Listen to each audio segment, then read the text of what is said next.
right. All right. Guess what? I have a new setup, a new lighting setup. I don't know if you notice it, but I did set up everything a little bit differently this time, and I like it. I'm going to tweak it a little bit, but I rearranged my place so the TV is no longer the center of everything. Now, this photography setup is the center of everything, and also I have a desk that is another center, and I'm excited. Without further ado, Joe Passion Unchained. I am here to help you live and build a sex life that you love. And today I'm going to talk about the different approaches that you take based on whether you're looking for a more casual fling or a long-term relationship. And it's more of a spectrum. So if you're looking for something in the middle, like me, I'm currently looking for something in the middle of the two, then go ahead and apply that logic to whatever you're looking for. Understand that it won't be an either-or situation. It'll be somewhere in the middle. So keep that in mind. Keep in mind the goals that you have with girls as you're listening to this video. And also, in my coaching, I take into account what you're looking for. So just keep in mind I also offer coaching, and more about that at the end of the video. There are different approaches between casual and long-term relationship.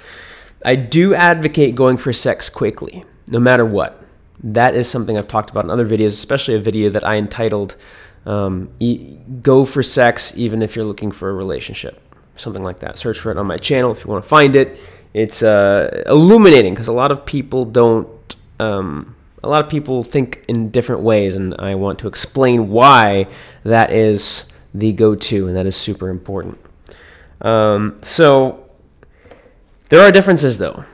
If you're looking for a long-term relationship, when you first meet somebody, you want to put a little more focus on compatibility, things that you have in common, things that you are looking at that you can do together, or that you have similar beliefs, or that you have similar values. You want to think about that as you're getting to know her. First few dates, look at that. And also, you're going to want to look at more red flags. You're going to be on the lookout for red flags if you are looking for a long-term relationship. You still need to have sex quickly. And the reason I say that is because if you try to date a girl and not have sex, or if you're looking more for connection than sex, and you take action on connection more than sex at first, then I found so many guys get into this frustration, this conundrum, where they've dated this girl for maybe a few weeks to a month or longer, and they've gone on a few dates, but they haven't had sex yet for whatever reason. And sometimes it turns out well. Sometimes over time sex happens and they're happy and they're fulfilled. But a lot of the time sex doesn't come as quickly, or it doesn't come at all sometimes. A girl might say she's interested, or might seem she's interested, and if you're not making any moves, then maybe she'll become disinterested, because it's expected that the guy makes the first move when it comes to sex. I have had girls make the first move, but that doesn't usually happen, and you can't expect it to happen. So a lot of the time, if you go for connection and not for sex, a girl might assume that you want to be friends, and she might have been interested in you, but the longer you wait to take action on that, the more time you give her to change her mind. And she might change her mind because she'd be like, well, I really like this guy, but he's not making any moves, so maybe he just wants to be friends. I want a guy sexually who is okay making moves and, is fine taking that risk and putting himself out there. Most girls won't wait forever. There are some girls, sometimes you'll form a connection and the sex will happen over time, but you're out of control of the situation if you don't make a move.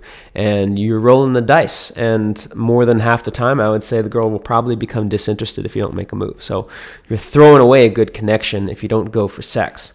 That's number one. Number two is also, if in the end you do end up having sex, the relationship is now not as sexual as it could be.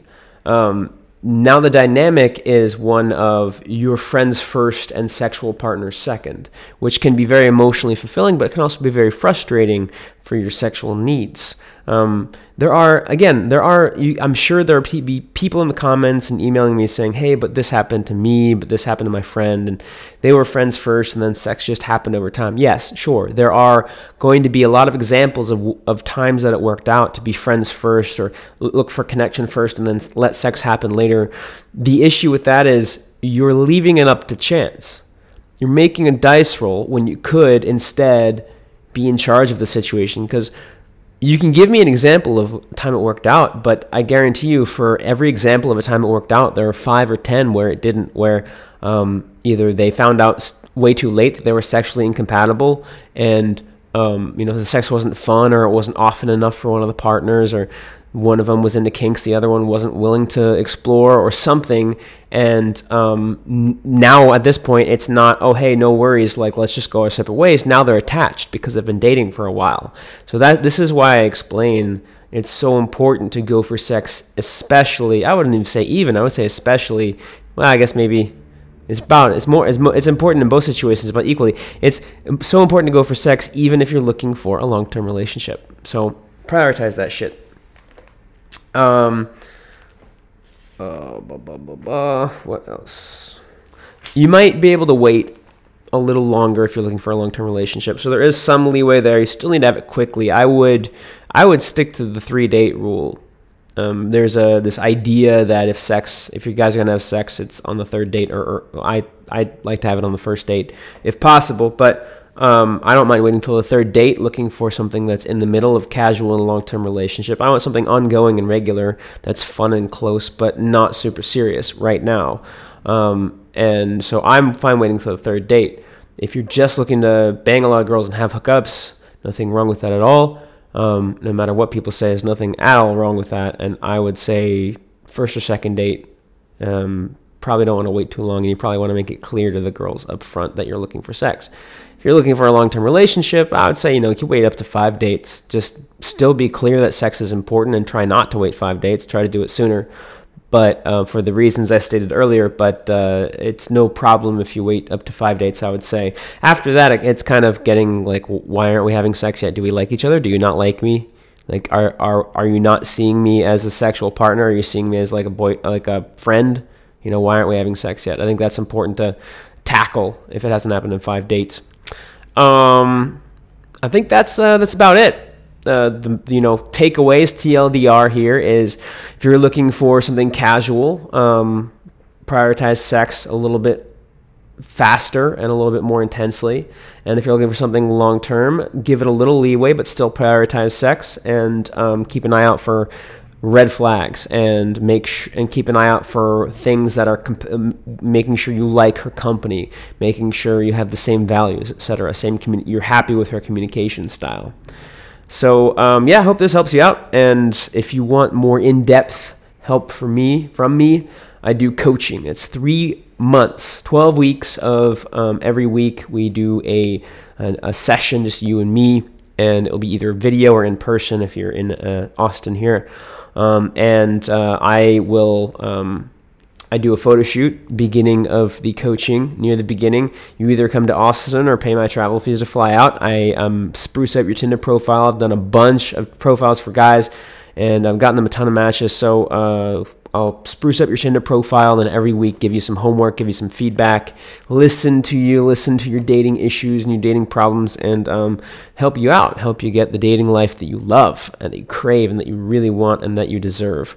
And then also, photo shoots are available for for included in my coaching clients. I only take 3 at a time though, because the coaching clients, 3 coaching clients at a time, because I want to focus all my intention and all my focus and all my time on these 3 clients and actually change your life. So if you don't want coaching, or I'm already booked up with clients, and you can book me for later, of course, but also if you just want a photo shoot, I also do those. So link in the description below for everything. Click on that, and you can schedule a call with me and we'll talk. Wishing you the best. Subscribe to YouTube if you want, and let me know in the comments how this helped you. I'm curious how this episode helped you and what you think about all that. Without further ado, find the love life that you want.